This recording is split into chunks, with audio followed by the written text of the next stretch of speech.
I got something for you. What? What you got? You think you can talk to me like that? I'm just trying to drive. You followed me. I feel threatened. I have a right to defend myself. Oh, okay, sure. Don't test me. Ma'am, step back. Keep your hands visible. She's got a gun! Drop it down. Put it down. Call immediately. 911! Okay. I'm moving back! Your back. Do it now. Lisa Henderson had no idea what she just walked into. In the next 30 minutes, she would be facing criminal charges. The woman she threatened was not backing down. Tasha had grown up in Flint, Michigan. That is one of America's toughest cities. She had seen real danger before. She was not scared of empty threats. When police arrived, both women told their stories. But pulling a gun over a middle finger changed everything. The officer's response was direct and harsh. If you're going to let a simple argument make you pull your gun, you shouldn't be carrying one. Multiple witnesses saw the gun come out first, and body cameras captured every single moment. This is the story of how a highway lane dispute turned into a viral lesson about road rage and gun responsibility. Before I continue, let me ask you this. Have you ever had someone threaten you over something small? Drop your answer in the comments. But Lisa Henderson had no idea who she was screaming at. Tasha Brown was 28 years old. She worked at Grove City High School in Ohio. Her job was helping students with disabilities. She had been doing this work for 6 years. These students sometimes got aggressive when they were upset. Tasha was trained to stay calm no matter what. She learned crisis management and how to handle conflict. Every single day, she dealt with stress that would break most people. But there was more to Tasha's story. She grew up in Flint, Michigan during the water crisis. She saw violence growing up. She survived real threats on the streets. She learned how to tell the difference between someone trying to scare you and someone who would actually hurt you. She was not easy to intimidate. On this Thursday morning in May 2025, Tasha was just running errands. She had been sick all week. She was tired. She just wanted to get gas and go home. She never wanted a fight. She just needed to merge onto the highway. She had no idea that one lane change would turn her into a viral story about what happens when you threaten the wrong person. Now here is what happened next. Lisa Henderson was 47 years old. She lived in suburban Ohio. She had a concealed carry permit. That meant she could legally carry a gun. But having the legal right to carry does not mean you should. Lisa had a short temper on the road. That much was clear from what happened. She got upset easily. When someone flipped her off, she could not let it go. She felt disrespected. And when she felt disrespected, she made bad choices. Lisa traveled with her elderly mother that day. Her mum was 70 years old. Lisa used her mum as a reason for her actions. "I have a 70-year-old mother in this car," she told Tasha. But that did not explain why she followed Tasha for miles. It did not explain why she blocked the intersection, and it definitely did not explain why she pulled a gun. When Lisa got angry, she said things she should not say. During the fight, she used racial slurs against Tasha. Multiple witnesses heard it. That was not someone having a bad day. That was someone showing who they really were. Lisa thought having a gun gave her power. She thought saying, "I feel threatened," would protect her from consequences. She was wrong about both. Type accountability in the comments if you think people who pull guns over traffic disputes should face serious consequences. May 8, 2025, Thursday morning, around 10:15 a.m. It started on Route 71 southbound in Ohio. Traffic was heavy. Tasha's mother was driving. Tasha sat in the passenger seat. They needed to merge for their exit. Lisa was in the next lane. She would not let them over. Instead, she flipped them off. Both cars took the same exit. Lisa kept following them. When they reached the intersection near Giant Eagle grocery store, Tasha flipped her back. That is when Lisa cut them off. Tasha's mother had to slam the brakes. Both cars pulled into the parking lot. It was mid-morning. Other shoppers were around. Security cameras were recording. Lisa got out of her car first. Tasha got out second. Both women started yelling. Tasha's mother tried to calm things down. She stayed in the car. Tasha's sister was in the back seat. She grabbed her phone and called 911. Lisa's elderly mother was in Lisa's car trying to pull Lisa back. Other shoppers stopped to watch. Some pulled out their phones. One woman named Quinn saw the whole thing happen. Then Lisa said 5 words that changed everything. "All right, I got something for you."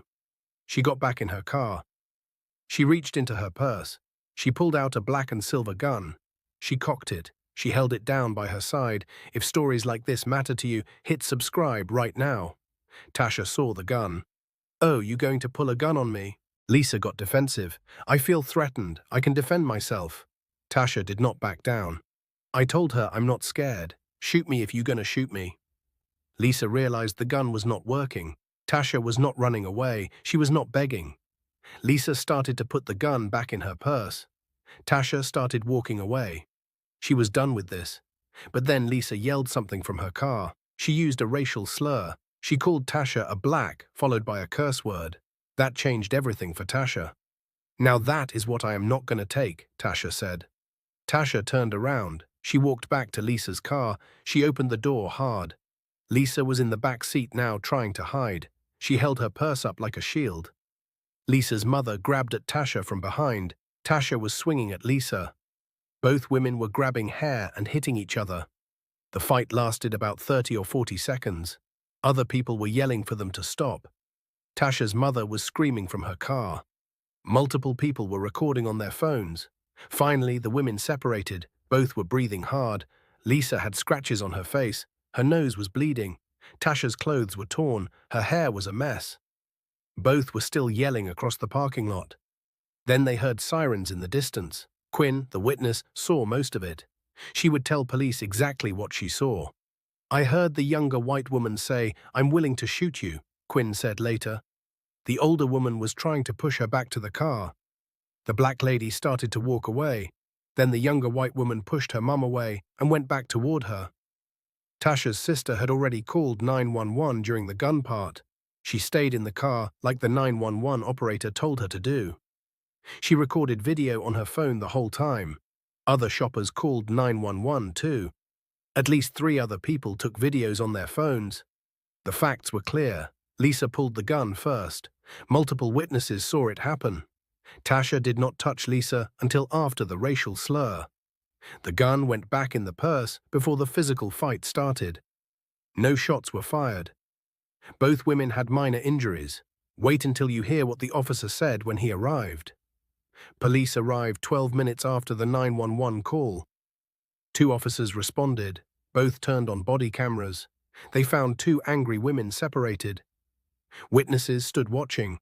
One officer talked to Lisa, the other talked to Tasha. Both took statements. Quinn walked up with her account. Officers realized this was serious. A sergeant arrived 10 minutes later. Weapons were involved. He got there at 10:35. He reviewed both body cameras. He talked to Quinn. Then he took control.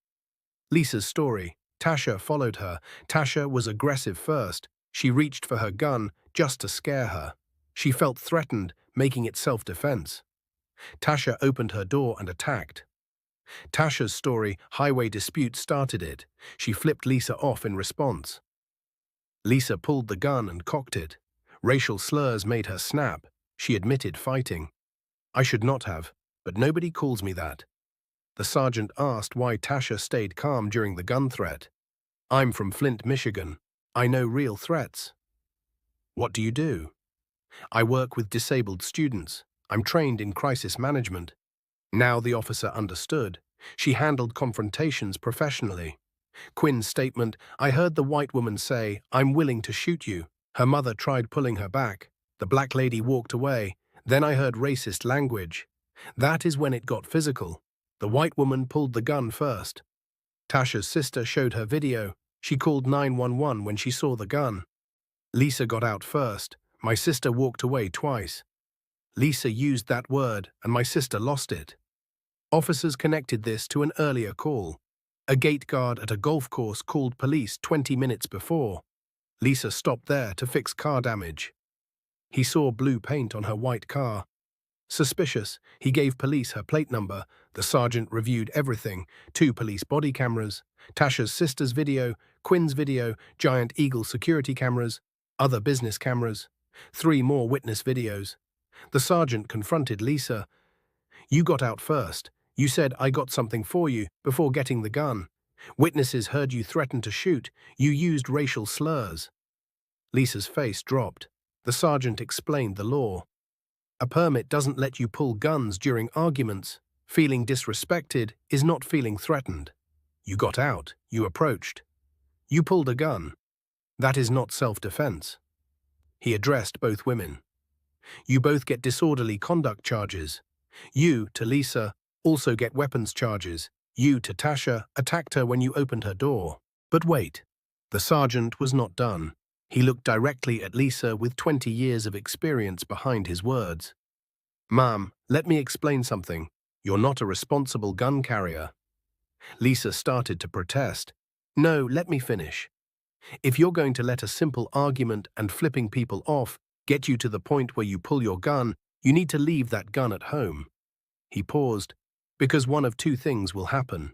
You'll shoot somebody you shouldn't, or they'll take it from you and shoot you. Lisa went silent.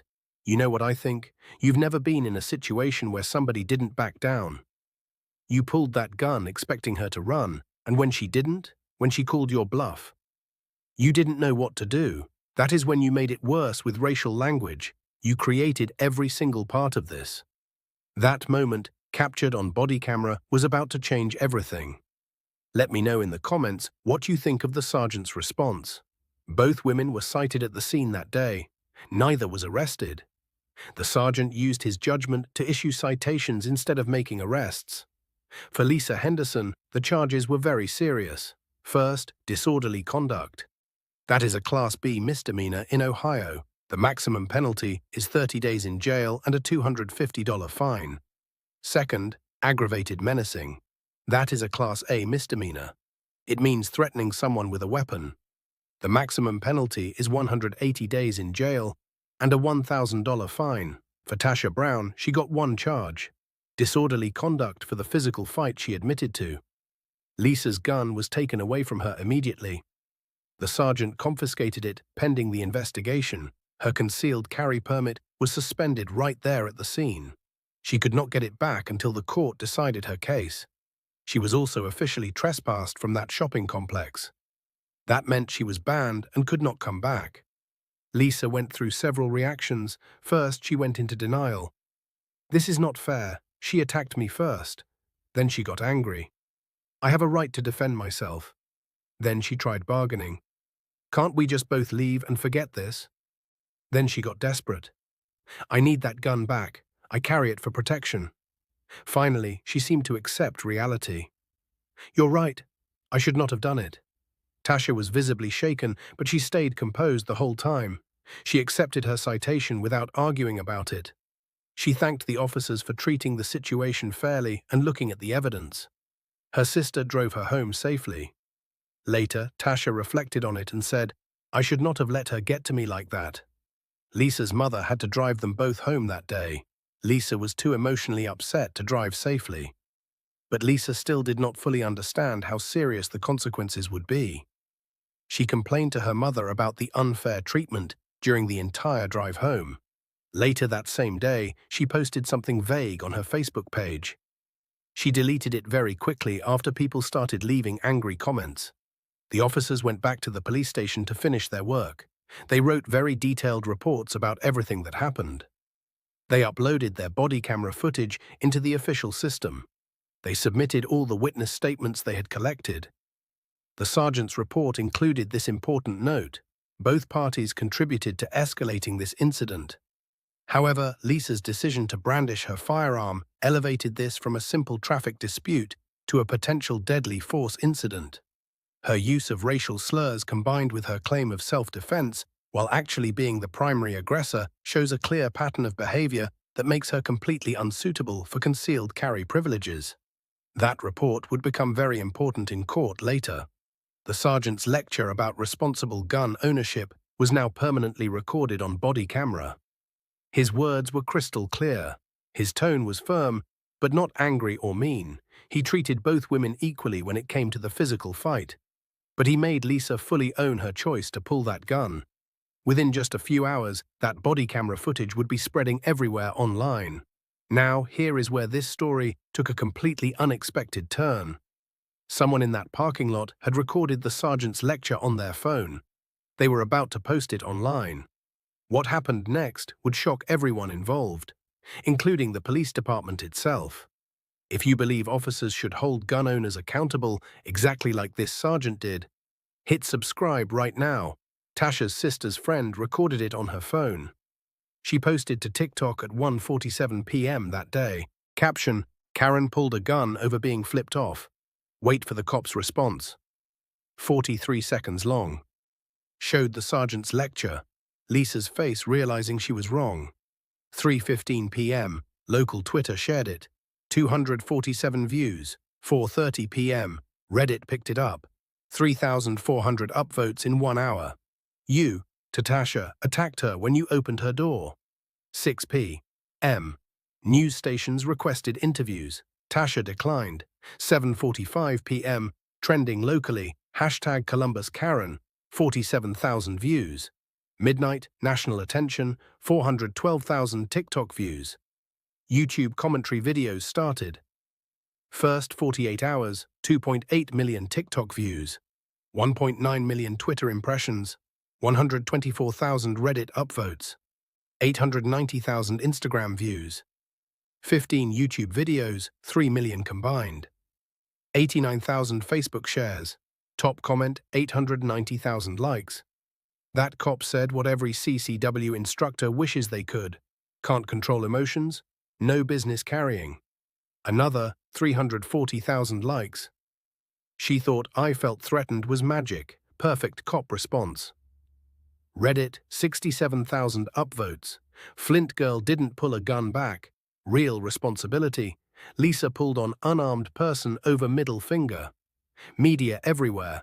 Columbus Dispatch, Cleveland News, 3 TV networks, Fox News debate, CNN segment, NBC quoted the officer, Inside Edition feature. Giant Eagle statement, grateful no one hurt, reviewing security, zero tolerance for brandishing weapons. Lisa tried damage control. Posted Facebook, 2 sides to every story, deleted in 2 hours, made profile private next day. Too late, screenshots everywhere, address and employer identified. 3 days later, Lisa gave local news interview. Thought she could explain. Said, I'm a responsible gun owner. Just had a bad day. Internet destroyed her. Viral tweet, responsible gun owners don't have bad days pulling guns on unarmed people. Wait until you hear the court's decision. Share this if others need to see what happens when gun owners act irresponsibly. Court date, June 12, 2025, 5 weeks after the incident. Lisa faced 2 charges, disorderly conduct and aggravated menacing with a weapon. Tasha faced 1 charge, disorderly conduct. Lisa hired a gun rights attorney, tried claiming self-defense, argued her permit proved she was responsible, wanted charges dropped, filed motion to block body camera footage. Judge denied it. The prosecutor had a strong case, multiple witnesses matched, body cameras clear. Officer's assessment damning. Lisa got out first. Lisa said, I got something for you. Lisa used racial slurs. Prosecutor wanted no jail but serious consequences, permanent CCW loss, anger management, big fine, money to Tasha. Discovery revealed Lisa's pattern.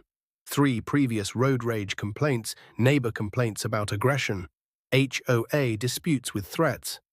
Pattern of feeling disrespected. Evidence was overwhelming.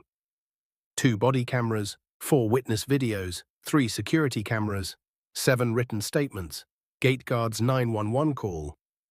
Text messages after. July 18, 2025. Lisa took a plea deal. Aggravated menacing. No contest plea, 6 months probation, 80 hours community service, $1,500 fine, 500 court costs. No jail but suspended sentence. Disorderly conduct, guilty, ran with first charge, strict conditions, 40-hour anger management, 16-week conflict resolution, random drug tests, no contact with Tasha for 1 year. CCW permit permanently revoked. No guns during probation, surrender 7 registered guns to police. Financial damage, fines $1,500, court costs $500, restitution to Tasha $2,800. Attorney fees $8,000, total $12,800. Social consequences, banned from all Giant Eagle stores indefinitely. Banned from shopping complex 5 years. Viral infamy. Lost community standing. Strained family. Professional damage. Part-time accounting job. Indefinite leave meant fired. Future applications flagged. Viral video in background checks. Reputation destroyed. LinkedIn deleted. Tasha's outcome was different. No contest plea. Pre-trial diversion. 24 hours community service. $100 fine. No probation. Expunged after 1 year if clean. Why lighter? Victim of brandishing. Reacted to racial slurs. Clean record. Showed remorse. Professional credibility. Judge said pushed beyond reasonable limits. Tasha received $2,800. Covered therapy for anxiety. Missed work. Damaged clothes. Tasha's lawyer considered civil suit. Decided against it. Lisa had limited money. Criminal restitution enough. Wanted closure. Lisa's initial reaction, defiant. Unfair treatment. Blamed Tasha, real victim. Angry about gun loss. Counseling revealed, felt disrespected constantly. Need for control. Poor conflict skills. Racial biases. Court added diversity training. August 2025. Lisa's lawyer posted written apology. Deeply regret. Take responsibility. Emotions overrode judgment. Should never have taken firearm. But no apology for slurs. Comments disabled. Came after sentencing. Seemed fake. Private messages leaked, showing she still defended herself. Tasha's statement, June 2025. Happens to black women daily. Expected to tolerate disrespect. Called aggressive when we don't.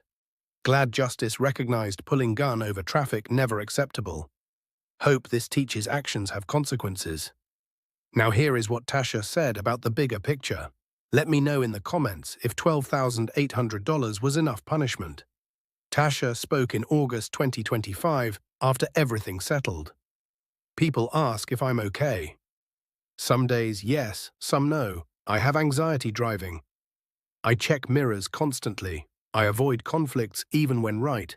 Pulling a gun changes how safe you feel. I replay it. What if I stayed in the car? But what if she did this to someone who panicked? Someone with a gun, too? I thought CCW permits meant training, that people knew when not to use guns. Now I know people carry who will pull them over hurt feelings. As a healthcare worker, she saw it differently. I work with students who hit during outbursts. I cannot escalate. I stay calm. If we expect that from disability workers, why not gun carriers? Her message to workers, you do not deserve threats or slurs or guns pulled. Ever. Your life matters more than any argument. To the public, respect is baseline, not demanded at gunpoint. If disrespect makes you pull a weapon, you are the problem. What she wants. CCW permits needs psychological screening. Brandishing needs harsh punishment. We must talk about race. If I had the gun, I'd be in prison. She thanked the sergeant who called out the behavior. She thanked witnesses who stayed and recorded. Her closing, you can be right and still be in danger, but I'm alive with dignity. She has a record and no gun. You tell me who lost. This exposed a national problem. Road rage shootings rose 98% from 2018 to 2024. 728 incidents in 2024. 67% involved legal CCW holders. Most CCW requirements are minimal. Ohio required 8 hours of training, no psychological screening, no anger assessment, no training on when not to pull. This case was different. Tasha did not back down. Cameras captured everything. The sergeant held her accountable. Viral attention created pressure. What needs change? Psychological screening, de-escalation training, brandishing as serious crime, clear, felt threatened standards. Right now, we hand deadly weapons to people who cannot handle highway merges. So let me ask you, should someone who pulls a gun over being flipped off keep their permit? Should I felt disrespected justify threatening lives? Should psychological screening be required before carrying deadly weapons? Because if we do not require screening, if we do not enforce accountability, if we do not separate self-defense from ego, we are just waiting. Waiting for the next Lisa, the next Tasha, the next parking lot crime scene, waiting for when someone does not call the bluff, when the gun goes off, when bad day brings body counts. Comment if you believe CCW permits need psychological screening, common sense or overreach. Be honest, not politics, life or death. If stories like this matter, hit subscribe. We keep exposing patterns, demanding accountability, fighting for a world where traffic disputes do not end with guns, where "I felt threatened" does not erase responsibility, where you can flip someone off without literally dying. Not just about Lisa or Tasha, about 728 road rage shooting victims last year. The person next to you having a bad day. All of us and the system we tolerate. I leave you with the sergeant's words. If a simple argument makes you pull your gun, leave that gun home. Are we brave enough to make that law? See you next time.